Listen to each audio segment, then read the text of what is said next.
This deals with, I saw this piece from blackenterprise.com. Okay.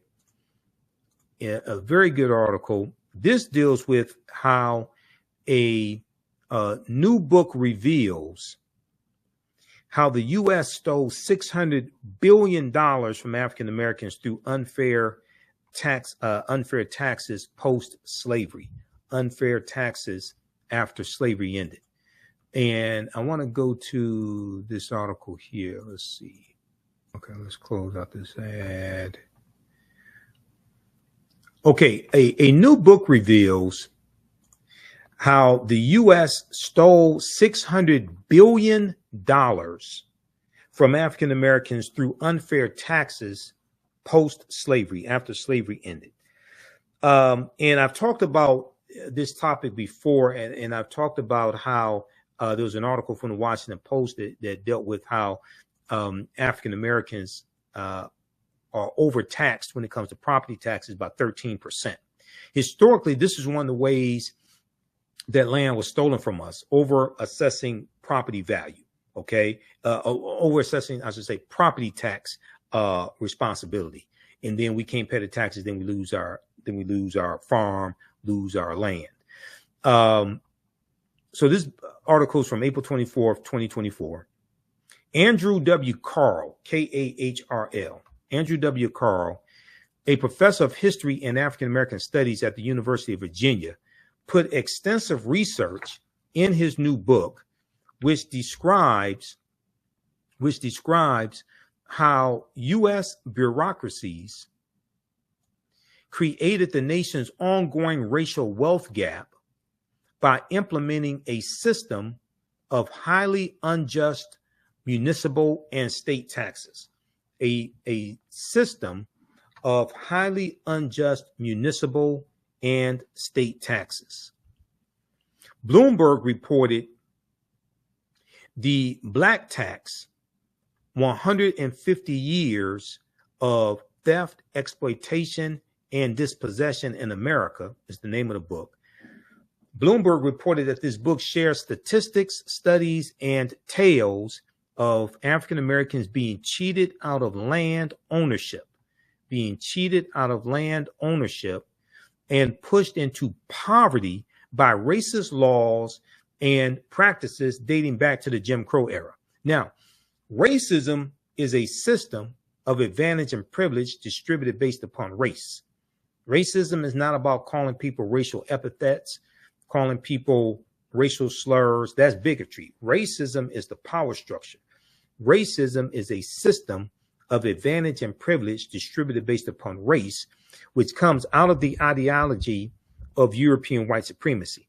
Racism occurs when one race of people control the majority of the wealth, power, resources, privileges, benefits, land, access to opportunity, access to employment, politics, laws, political office, media, healthcare, education, etc.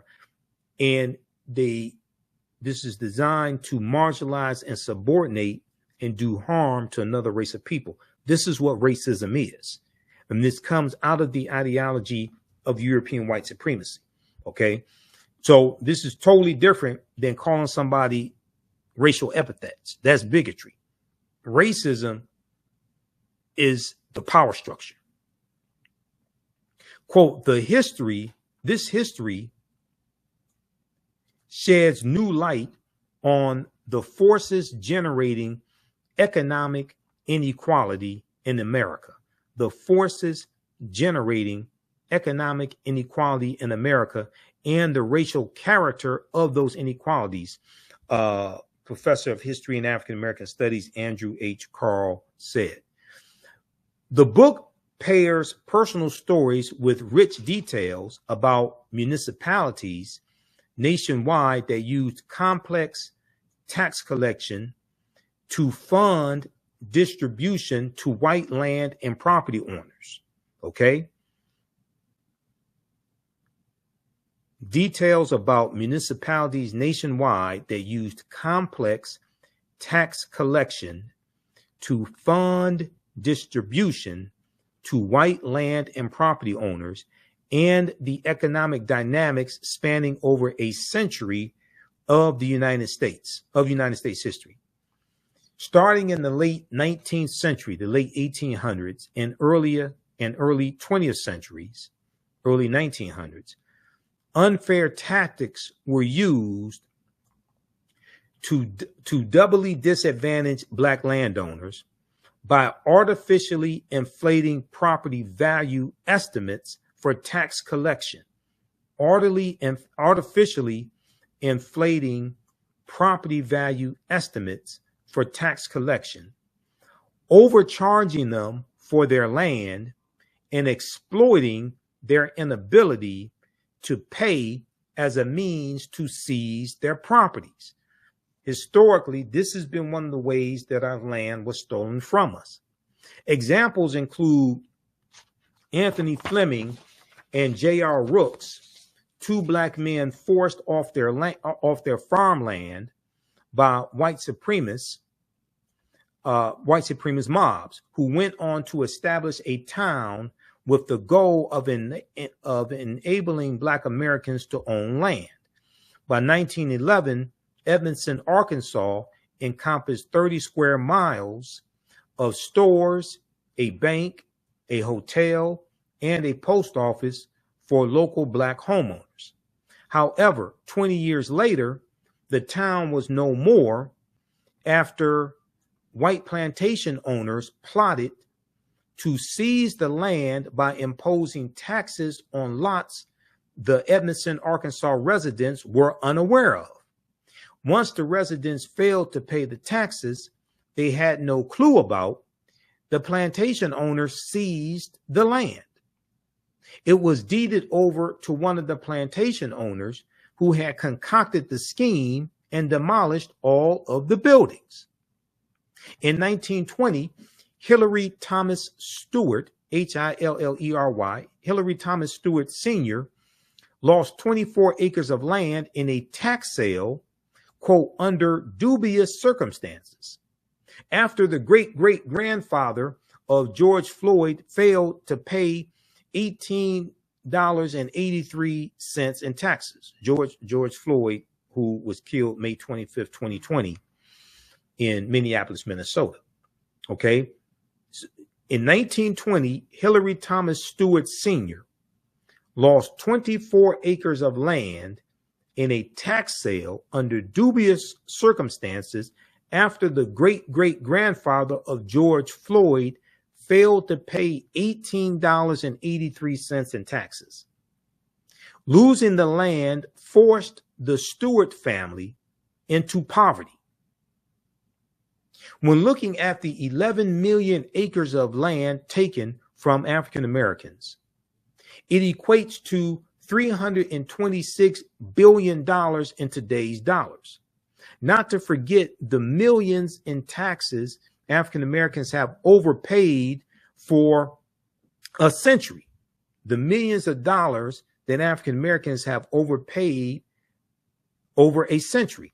From 1870 to 2020, African Americans were overtaxed by more than $27.5 billion in 2023 dollars.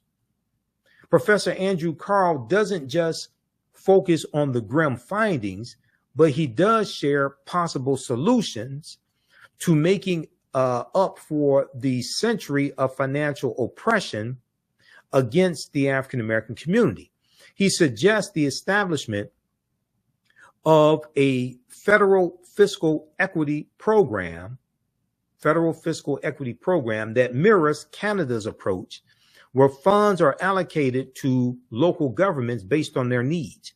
He also suggests introducing a universal home tax exemption for numerous Americans, especially lower income homeowners or those residing in historically neglected areas.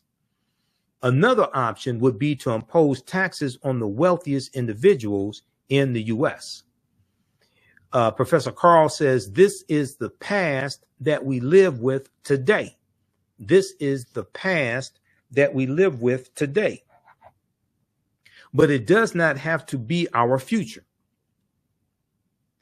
The name of the book, once again, is called The Black Tax: 150 Years of Theft, Exploitation, and Dispossession in America. The book was released on Wednesday. That would be Wednesday, April 24th, 2024, and retails for $35 through the University of Chicago Press. So be sure to purchase this book. I'm going to get a copy as well.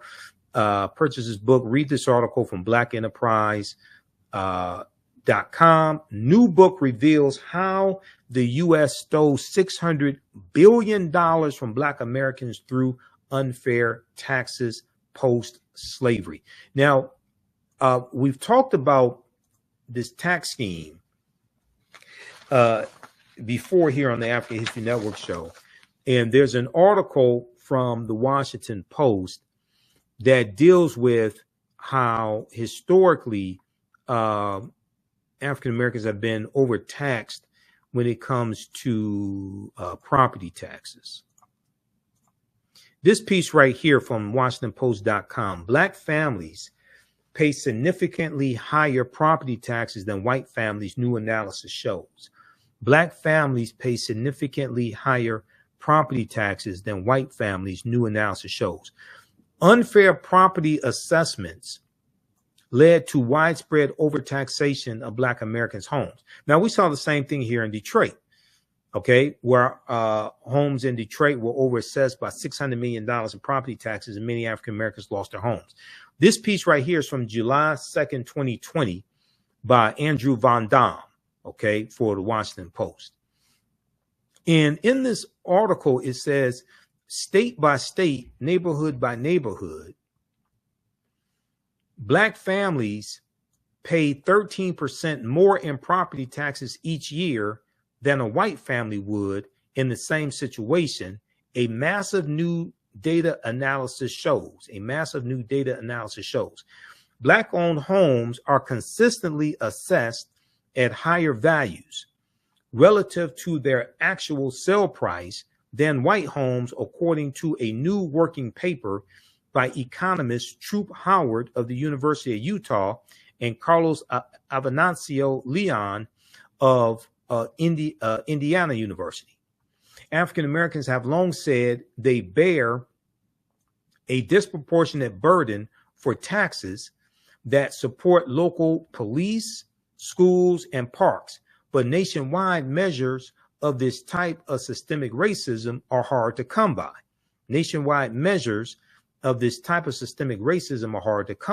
Okay. Now, these are all laws and policies that have to be changed. These various loopholes have to be closed. To expose the structural and historical factors behind these discriminatory property tax assessments, The Economist analyzed more than a decade of tax assessments and sales data for 118 million homes throughout the country. Okay, to expose the structural and historical factors behind these discriminatory property tax assessments, The Economist analyzed more than a decade of tax assessment and sales data for 118 million homes throughout the country. In almost every state, property tax assessments were higher in areas with more African American and Hispanic residents.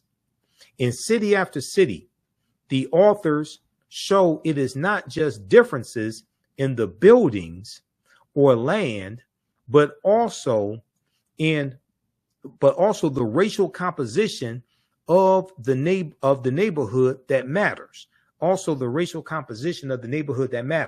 The gap between white families and minority households remains large. The gap is 10%. When you combine data for Hispanic and Black households, the authors excluded California because Proposition 13, passed in 1978, drastically changed how property is valued there. Okay. All right. So read the rest of this article here from the Washington Post. Black families pay significantly higher property taxes than white families, new analysis shows. And when we look at the California Reparations Task Force, when we look at their report and we look at the 12 harms that they laid out, and I talked about this in my presentation that I did for the Detroit Reparations Task Force, the presentation I delivered March 2nd, 2024. And you can watch that lecture. It's on our social media platforms. It's on my Facebook page, The African History Network, and my YouTube channel, Michael Imhotep. And we air it periodically. The Detroit Reparations Task Force laid out, the California Reparations Task Force in their 1,000-page report, they laid out 12 harms, okay? And they deal with the history that happened in California, the history that happened to African Americans in the United States, and they show how these 12 harms happened in the U.S., but also happened in the state of California. Then they lay out 115 policy recommendations to repair the damage. 12 harms detailed in the California Reparations Report that happened nationally and in California. Number one, enslavement. Now, we know in California, they've identified somewhere between 1,500 to 4,000 slaves, because California came into the Union as a free state in 1850. Okay, so California does not have a deep history of slavery, but it does have a deep history of racism, housing discrimination, voter suppression, etc. So number one, enslavement. Number two, racial terror. Number three, political disenfranchisement. Number four, housing segregation. Number five, separate and unequal education. Number six, racism in environment and infrastructure. Number seven, pathologizing the Black family. Number eight, control over creative, cultural, and intellectual life. That deals with theft of royalties when it comes to music and different things like this, and how our artists were ripped off of their royalties. Control over creative, cultural, and intellectual life. Number nine, stolen labor and hindered opportunity. Number 10, an unjust legal system. Number 11, mental and physical harm and neglect. Number 12, the racial wealth gap. Okay. So read the California Reparations Task Force report. And their report is the most extensive study on African Americans since the 1968 Kerner Commission report. If you, okay, the full report is here. Let's see, let's go to this here. OAC.gov. And it's loading. Full California Reparations report. The executive summary is 74 pages. If you read the executive summary, you're going to get a huge education on this history and what's happened to African Americans across the country. But this is the full 1,080-page report, and they lay out 115 policy recommendations to address the harms that have happened. They have a table of contents here also. But when we look at the executive summary, now, variations of this happened all across the country. Variations of these harms happened all across the country, okay?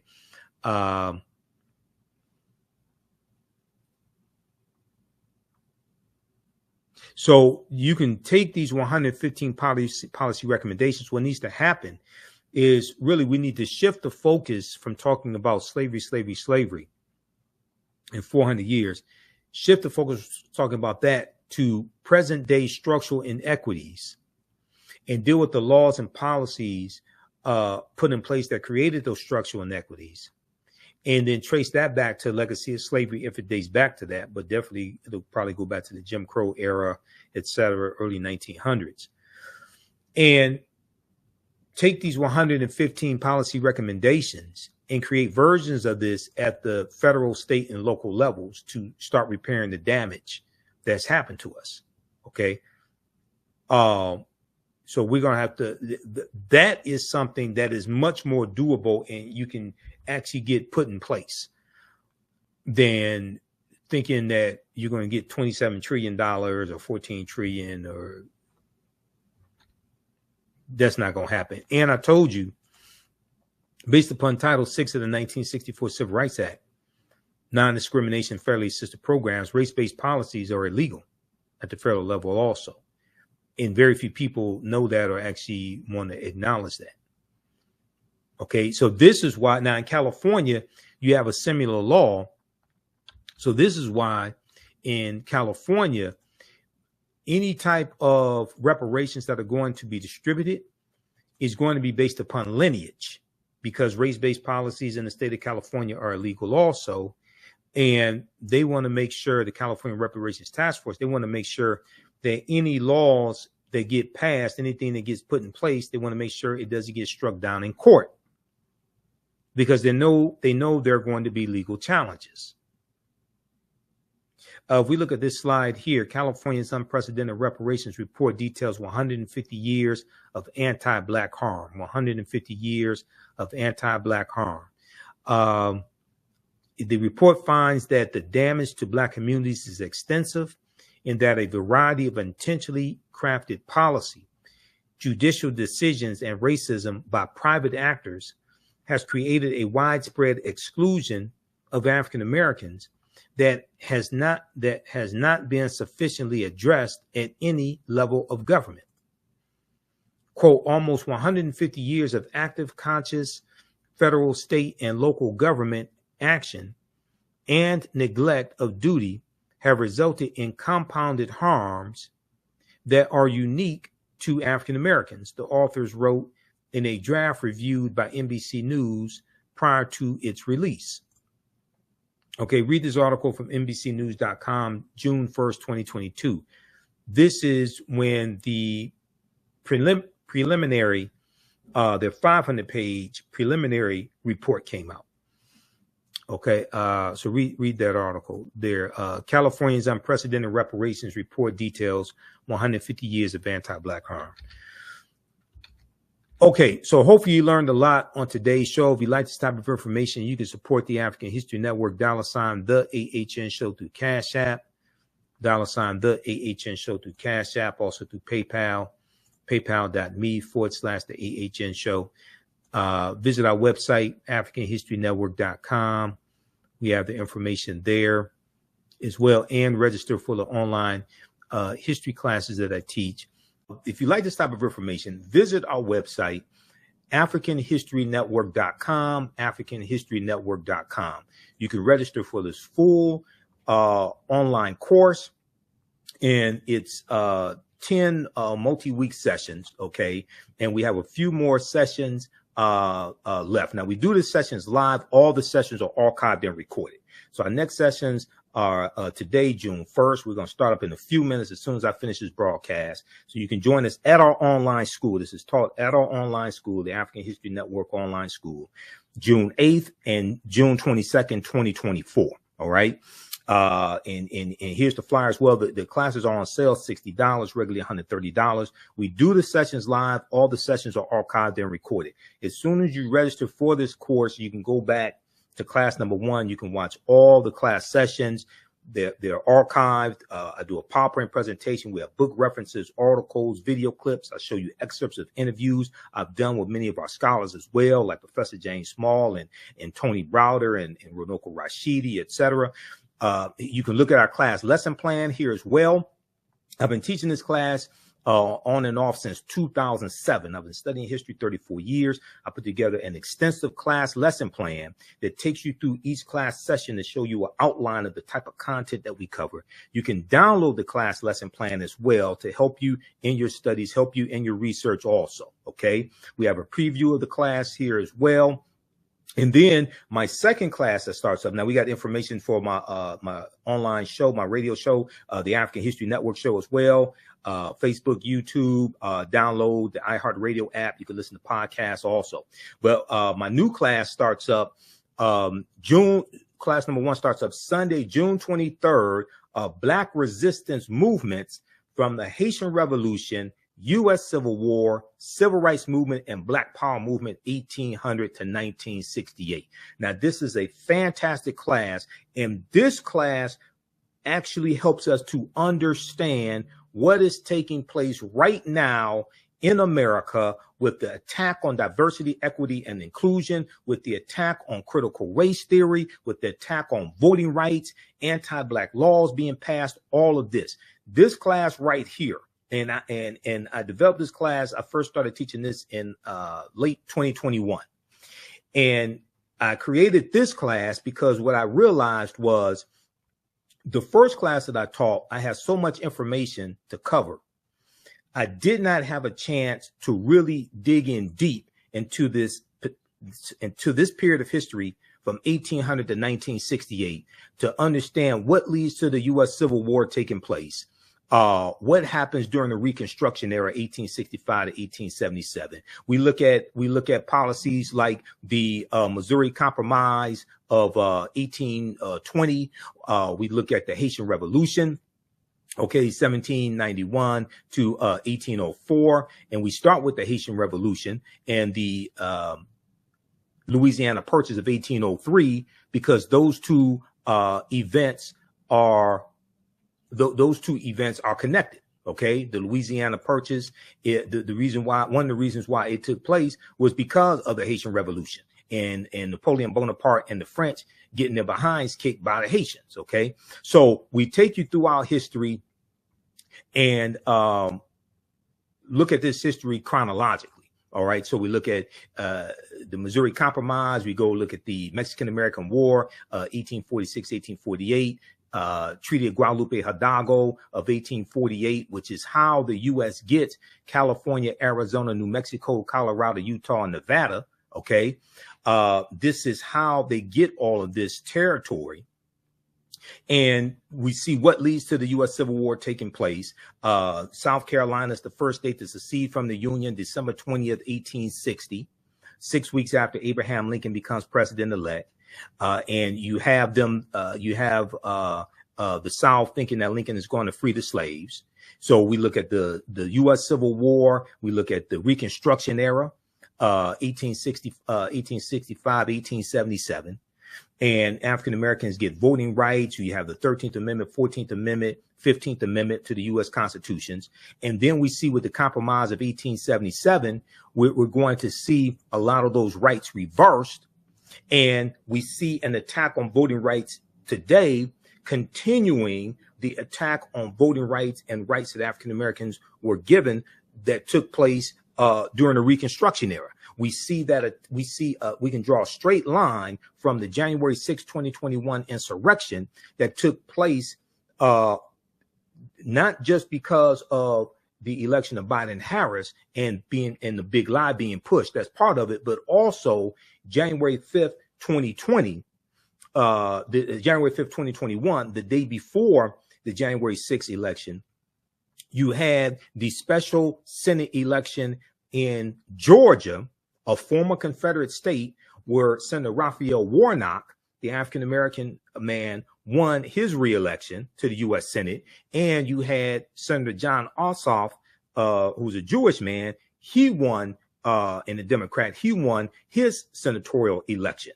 And this gave Democrats control of the Senate, a slim majority in the Senate, with Vice President Kamala Harris being a tie-breaking vote. All right. So you had Donald Trump, who was saying that African Americans, he was saying that people were cheating in Detroit, Philadelphia, Milwaukee, and Atlanta, Georgia. And these are cities that have high African American populations. I live 4 minutes away from what was known as the TCF Center, which is where they were doing the vote count in downtown Detroit.